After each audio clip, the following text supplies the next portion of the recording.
जय जगन्नाथ स्वागत करुच्ची मोर प्रथम लंग वीडियो को। आज समाज रे केमती नारी माने दलित होउछंती संतुलित होउछंती ताको नै गोटे छोट एक्ट प्ले कराइतिला हम स्कूल ले। आशा करछि आपण मानकु भी ए एक्ट भलो लागियो। चलंतु वीडियो टिको आरंभ करिया।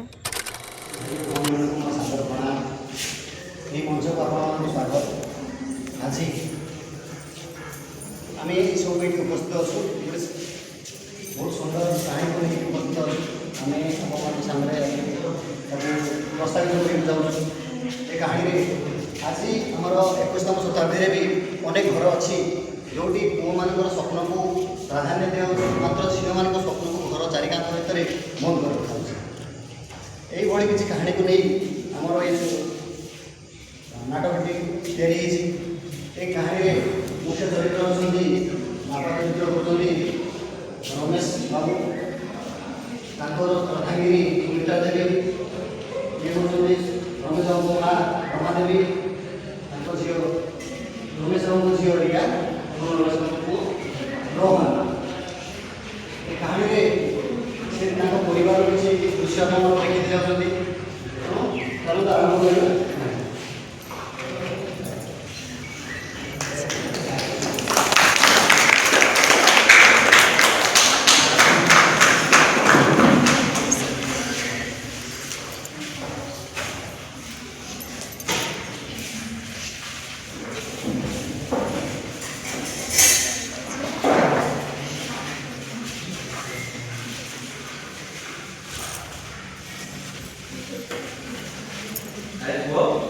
पढ़ापढ़ी कर तो आप चलती पाठ पढ़ा से कॉलेज टपर हो तो आप बड़ गोटे साइंटिस्ट हो जमी आम देशर ना आमेरिका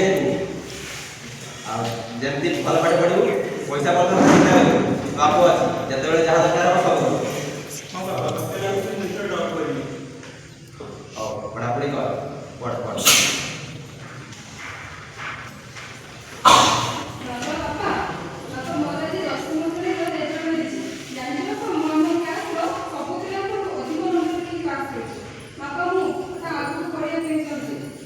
बस बस आप बढ़िया दरकार नहीं झील बोले आज कौन हम चाष कर जा जा माँ रोषे रहन पाठ पढ़ले आम घर से पाठ पढ़ले आम घर ना रोशन जा जा तू तो माँ रोषे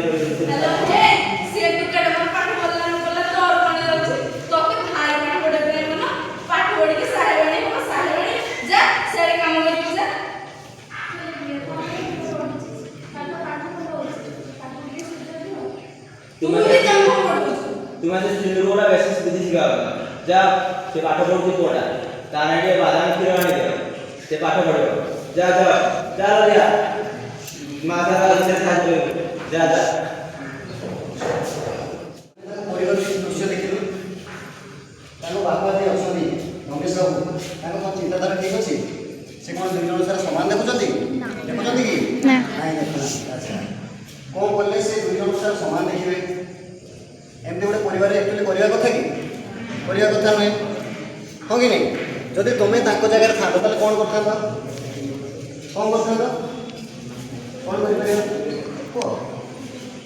समान सुजोग दे था समान सुजोग दिया अच्छा जेजेमा जेहेतु से पुराणा कालर टे माइंड सेट रोचे से सब कौन कहते ना पाठ पढ़ा दिखानी हाँ कि कौन सेमती करा उचित अच्छा कौन कले से बुझे कौन कले से बुझे एनी आइडिया जना पड़नी आप मैंने से कौ चरित्र को किसी करेक्शन करने चाहते कौ चरित्र को करेक्शन करने चाहिए कौटा पुओ बापा बापा और जेजेमा अच्छा जी भी चाहूँ बापा बा जेजेमा को बापा चरित्र था केस कौन कर झील को आप्रिसीएट कर झील को आप्रिसीएट कर अच्छा आउ पढ़िया किसी चान्स दे था जेजेमा कौन कर जेजेमा कहल जेजेमा कौन कर बुझा चेष्टा बुझा चेष्टा कर आम नेक्स्ट सीन को जीवा है पुणी देखा दृश्य कौन रोचे परिवार कौन कहानी या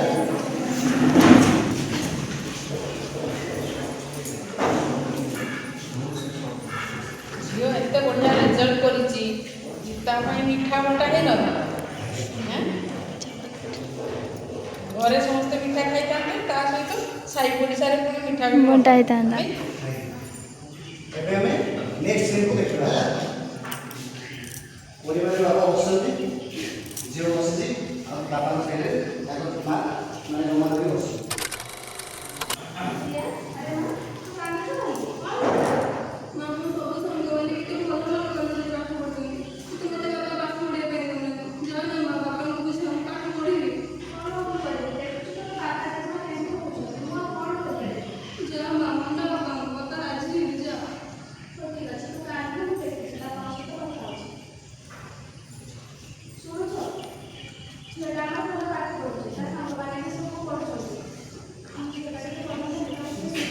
तुम्हें कौन जान आजिकल का जुग कथा अलग पुआटा पढ़ले पाठ पढ़ले बुढ़ा बयस सेवा शुश्रूषा कर झीटा पढ़ले कौन हम शेष शास्त्र चलो तेणुक पुओ कर्तव्य कर लाभदायक। ताली मार।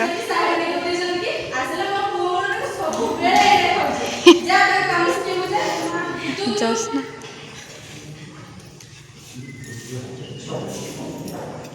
बापा और जेजेमाଙ୍କ ମାନସିକତା ବି ସମାନ ହିଁ ଅଛି। ତାଙ୍କ ମାନସିକତା ଏମିତି ଅଛି ବହୁତ ପୁରୁଣା ନୁହେଁ। ଯେମିତି ଜେଜେମା ଆପଣମାନେ ସବୁ ରେବତୀ ଉପରେ ପଢ଼ିଥିବେ, ଜେଜେମା ସବୁବେଳେ କ'ଣ କରୁଥିଲା ନା ତା ନାତୁଣୀ ରେବତୀକୁ ସବୁବେଳେ ଗାଳି ଦେଉଥିଲା ଯେ ତୁ କ'ଣ ପାଠ ପଢ଼ିବୁ, ତୁ ପାଠ ପଢ଼ିକି କ'ଣ କରିବୁ, ତୁ ଝିଅଟା ନୁହେଁ, ତୁ ପାଠ ପଢ଼ିକି ତୁ କ'ଣ କରିବୁ। ଆଚ୍ଛା ଯଦି ପୁଅକୁ ଯେତିକି ସମାନ ଯେଉଁ ଅପରଚ୍ୟୁନିଟି ଦିଆଯାଉଛି ଝିଅମାନଙ୍କୁ ଦିଆଗଲେ କ'ଣ କିଛି ଅସୁବିଧା ଅଛି? ନାହିଁ। ଯଦି ଆମେ ସମାନ ଅପରଚ୍ୟୁନିଟି ଦେବା ସେମାନଙ୍କୁ ତାହେଲେ ନିହାତି ସେମାନେ କିଛି କରିକି ଦେଖେଇବେ, ହଁ କି ନାହିଁ? କିନ୍ତୁ ତାଙ୍କର ମାଇଣ୍ଡସେଟ୍ କ'ଣ ଅଛି, ଯେହେତୁ ସେ ପୁରୁଣା ସମୟର ଲୋକ, ସେ କହୁଛନ୍ତି କ'ଣ ନା ସେ ବହୁତ ଜଲ୍ଦି ସରି ତାଙ୍କ ଯେ ବୋହୂ ଅଛି ତାଙ୍କ ବୋହୂ ବି ପାଠ ବେଶୀ ପଢ଼ିନାହାନ୍ତି, ତେଣୁ ସିଏ ବି କହୁଛନ୍ତି ଯେହେତୁ ମୋ ବୋହୂ ପାଠ ପଢ଼ିନାହିଁ ତ ମୁଁ ମୋ ନାତୁଣୀ କ'ଣ ପାଇଁ ପାଠ ପଢ଼ିବି, ଝିଅକୁ ପଢ଼େଇକି କ'ଣ ହେବ, ଏସବୁ ସେ ତାଙ୍କ ଚିନ୍ତାଧାରା ଏମିତି ଅଛି, ମାନସିକତା ଏମିତି ଅଛି। ତ ଆମେ କ'ଣ କଲେ ତାଙ୍କ ମାନସିକତା ବଦଳି ଯାଇପାରିବ ବା ଏଇ ଯେ ଆମେ ଯେ ସିନ୍ଟା କ୍ରିଏଟ୍ କରିଥିଲୁ ସେଥିରେ କ'ଣ ଆଉ କରେକ୍ସନ୍ କ'ଣ କରାଯାଇପାରିବ, ସବୁ ସଜେସନ୍ କରିବ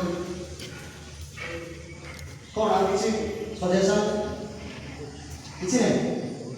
ଆଜ୍ଞା ଭୁଲ ହେଇଛି, କ'ଣ ବି ଭୁଲ ହେଇଛି କୁହ। ଠିକ୍ ଅଛି, କ'ଣ କରେକ୍ସନ୍ କିଛି କରିବ? ଏଟା କହିଲା ଠିକ୍ ଅଛି, ଛିଡ଼ା ହେଲା ଛିଡ଼ା ହୁଅ, ଛିଡ଼ା ହେଇକି କୁହ। हाँ ठीक अच्छे किस କ'ଣ କରେକ୍ସନ୍ କିଛି କରିପାରିବା? ଆଚ୍ଛା ଝିଅଟାକୁ ପଢ଼ିବା ପାଇଁ ହେଲେ ଆମେ କ'ଣ କରିପାରିବା? ସୁଯୋଗ ଦେବାକୁ ହେଲେ କ'ଣ କରିପାରିବା? ଆମର ମାନେ ମନରୁ କ'ଣ ଭାବୁଛ ଯେ ଆମେ କିଛି ଗୋଟେ ସୁଯୋଗ ଦେଇପାରିବା, ଏମିତି ହେଲେ କିଛି ଗୋଟେ ଝିଅଟା ସୁଯୋଗ ପାଇବ, କ'ଣ କରିବା? ଆଜ୍ଞା ଆମ ଏରିଆ ପାଖାପାଖି ମାନେ ଯିଏ ସକ୍ସେସଫୁଲ ଓମେନ୍ ଥିଲେ ତାଙ୍କର କିଛି ଉଦାହରଣ ଦେଇପାରିବେ? ଆମ ପାଖାପାଖି ଯିଏ ସକ୍ସେସଫୁଲ୍ ଅଛନ୍ତି ସେମିତି କିଛି ଉଦାହରଣ ତାଙ୍କ ବାପାଙ୍କୁ ଜେଜେମାଙ୍କ ସାମ୍ନାରେ ପ୍ରସ୍ତାବିତ କରିବା ଯେ ହଁ ସେ ସେଇ ଲୋକ ବା ସେ ମହିଳା ଜଣଙ୍କ ଆଜି ଏଇଠି ସକ୍ସେସଫୁଲ୍ ଅଛନ୍ତି ବା ଏଇ ଜାଗାରେ ପହଞ୍ଚିଛନ୍ତି, ଆମେ ଏମିତି ଯଦି ତାଙ୍କ ସାମ୍ନାରେ କିଛି ପ୍ରସ୍ତାବିତ କରିବା ଏମିତି ଜିନିଷ ତାହେଲେ ସିଏ ତାଙ୍କ ମାଇଣ୍ଡ ଟିକେ ଚେଞ୍ଜ କରିପାରିବେ, ନୁହେଁ? ଏବେ ଆମେ ନେକ୍ସଟ ଆଗେଇବା, ପୁଣି ତାଙ୍କ କାହାଣୀ କ'ଣ ହେଉଛି ଆଗକୁ ଟିକେ ଦେଖିବା ହେଲା, ପୁଣି ଆଉ କିଛି କରେକ୍ସନ୍ ଦେଲେ ନିହାତି କରିବେ।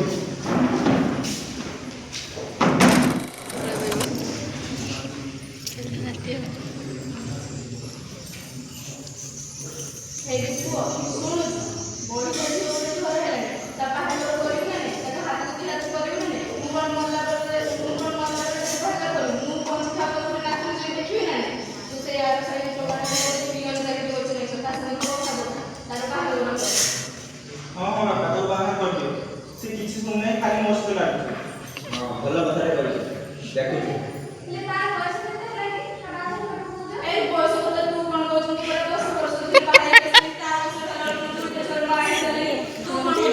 बुढ़िया करछे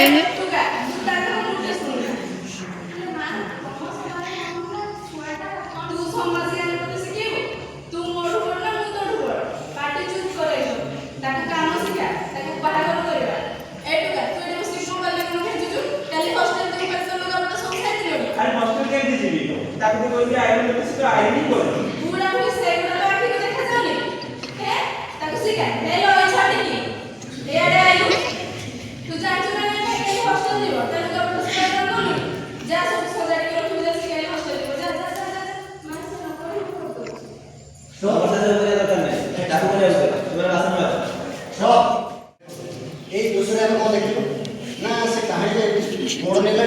ତାଙ୍କ ପରିବାର ଛୁଆଟି को ବାହା କରିଦେବେ ବସିଲେଣି। ଆଚ୍ଛା ଯେହେତୁ ସେ 10ମ ଶ୍ରେଣୀ ପରୀକ୍ଷା ଦେଇଛି କହୁଛି 10ମ ଶ୍ରେଣୀ ପରୀକ୍ଷା ଦେଲେ ହାର୍ଡଲି କେତେ ବୟସ ହେଇଯିବ 15ରୁ 16 ବର୍ଷ। ଆଚ୍ଛା 15ରୁ 16 ବର୍ଷ ବୟସରେ ବାହାଘର କରିବା କ'ଣ ପ୍ରଯୁଜ୍ୟ? ନା ଆଗରୁ କିଛି ବର୍ଷ ଆଗରୁ କ'ଣ ଥିଲା ନା ଚାଇଲ୍ଡ ମ୍ୟାରେଜ୍ ଗୋଟେ ଚାଲିଥିଲା ସିଷ୍ଟମ୍, ବାକି ଏବେ ସେଟା ନାହିଁ। ତେଣୁ ଏଇ ପରିବାରରେ କ'ଣ ହେଇଛି ନା ଚାଇଲ୍ଡ ମ୍ୟାରେଜ୍ କରିବା ପର୍ଯ୍ୟନ୍ତ ସେମାନେ ପଛଉନାହାନ୍ତି। ତାଙ୍କ ଜେଜେମା କହୁଛନ୍ତି ଯେ ମୁଁ ଯେତେବେଳେ 10 ବର୍ଷ ଥିଲି ସେତେବେଳେ ବାହା ହେଇଛି, ହଁ କି ନାହିଁ? ବା ତାଙ୍କ ମାଆଙ୍କୁ ବି ଗୋଟେ କିଛି ଅଳ୍ପ ବୟସରୁ ବାହାଘର ହେଇଥିଲା। ତେଣୁ ମୁଖ୍ୟ ମୁଦ୍ଦାଟା ରହୁଛି କ'ଣ ନା ଏଥିରେ ସେ ଚାଇଲ୍ଡ ମ୍ୟାରେଜ୍ ପର୍ଯ୍ୟନ୍ତ ଗଲେଣି। ଚାଇଲ୍ଡ ମ୍ୟାରେଜ୍ କ'ଣ ଆକ୍ଚୁଆଲି ଠିକ୍ କି ନା ଭୁଲ? ସେମିତିରେ ବି ପରିବାରରେ ପୁଅଟିକୁ ଅଧିକ ପ୍ରାଧାନ୍ୟ ଦିଅନ୍ତି ଯେ ପୁଅଟା କାଲି ଯିବ କେଉଁଠି ନା ହଷ୍ଟେଲ ଯିବ, ତାହାର ପ୍ରିପାରେସନ୍ କିଏ କରିବ ନା ଭଉଣୀ କରିବ। ସେ କରିବା କଥା କ'ଣ ନିଜ କାମ ନିଜେ ନ କରିକି ସବୁ କାମ ଆମେ ଅନ୍ୟ ଉପରେ ଲଦି ଦେବା କି? ପରିବାର ନୁହେଁ, ସେମିତି କିଛି କରିବାନି। ତ ଏ କାହାଣୀରେ କ'ଣ ହେଉଛି ଭାଇଟି ତାକୁ ସପୋର୍ଟ କରିପାରିବ ନା କରିପାରିବନି? କରିପାରିବ। ଆଚ୍ଛା କେଉଁ ଦୃଷ୍ଟିରୁ କେମିତି ହେଲ୍ପ କରିପାରିବ ତାକୁ? କ'ଣ କଲେ ତା ଭଉଣୀକୁ ଏଟଲିଷ୍ଟ ସିଏ ଯଦି ପଢ଼ୁଛି କ'ଣ କରିଲେ ସେ ପଢ଼ିପାରିବ, ତା ଭଉଣୀ ପଢ଼ିପାରିବ? घर लोक बुझा दरकार ସିଏ ନିଜେ ବାପା ମାଆଙ୍କୁ ବୁଝେଇବା ଜେଜେମାଆଙ୍କୁ ବୁଝେଇବ। ଆଚ୍ଛା ଆଉ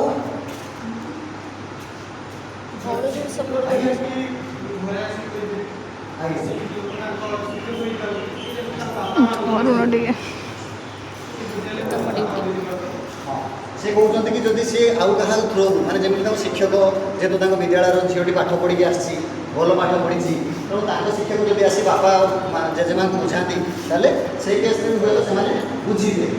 କିମ୍ବା ଏମିତିରେ କିଛି କିଛି ଜାଗାରେ ହୁଏ କ'ଣ ନା ଯଦି ବାପା ଆଉ ଜେଜେମା ସପୋର୍ଟ କରୁନାହାନ୍ତି ତ ଭାଇଟି ବି ତାକୁ ଚୁପ୍ ଚୁପ୍ ଆସ୍ତେ ଆସ୍ତେ ପଢ଼େଇ ପାରିବ, ହଁ କି?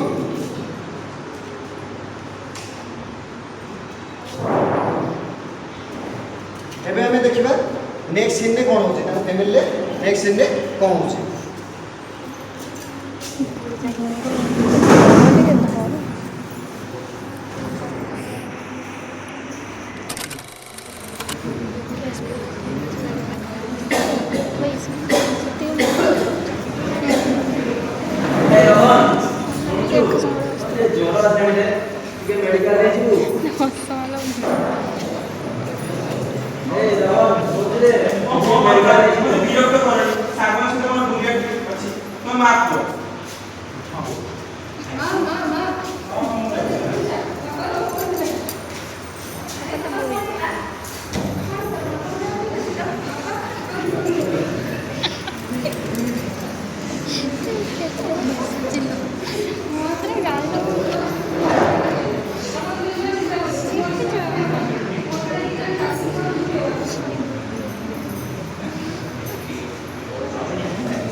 एमती कहानी प्रस्तावित करते चाहूँ तो ये मुख्य की पॉइंट थे कौन ना चाइल्ड मैरेज आउ गोटे कौन समस्त को इक्वालिटी न देकी केवल क्या प्रति बेसिका फोकस करवा ये जिनस आउ सी पुराना माइंड सेट से झीटा पढ़ी कौन कर हाँ कि झील आग को बढ़िया रोका हो ये जिनस आम करवा उचित मेनली आम चाइल्ड मैरेज को निहाती निजे कौन करवा अवॉइड करवा जिते दूर संभव अटक चेष्टा करें। सेकेंड हूँ कौन ना समस्त को इक्वालिटी इक्वाल चान्स दवा है समस्त को कौन दवा ना इक्वाल चान्स दवा पुओ हो झी हो समस्ते पढ़ा उचित आगे बढ़िया उचित केवल पुओ मैंने किसी कर झील मैंने किसी कर ना निज घर पर नेक्स्ट रहा कौन ना गोटे पुराना माइंड सेट नहीं झील मैंने पाठ पढ़ते देवा पाठ पढ़ले कौन हो झील मैंने अधिक पढ़ीगले कौन ये भाव नहीं झील मैंने बहुत पढ़े देश भी आगे है गोटे झील जब पाठ पढ़ला गोटे घर निहती पाठ है से निजर घर लोक पाठ कर निज घर लोक पाठ है माने निज गाँव ସେ ଆସ୍ତେ ଆସ୍ତେ ପାଠୁଆ ହେଲେ ହେଲେ କି ଯଦି ଗୋଟେ ଝିଅ ପାଠୁଆ ହେଇଯାଉଛି ତାହେଲେ କ'ଣ ହେବ ନା ନିଜ ଏ ଅଞ୍ଚଳରେ ବି ପାଠୁଆ ହେଇଯିବ ତାପରେ କ'ଣ ହେବ ନିଜ ରାଜ୍ୟ ନିଜ ଦେଶ ମଧ୍ୟ ପାଠୁଆ ହେଇପାରିବ ତ ଆମେ ମୁଖ୍ୟତଃ ବେଶୀ ଫୋକସ୍ କରିବା କେଉଁଠି ନା ଗର୍ଲସ ଏଜୁକେସନ୍ ହେଲେ କି फाइनाली ड्रामाटी कंप्लीट हो गला। केमती लगे कमेंट बॉक्स में निहाती जानवे। धन्यवाद।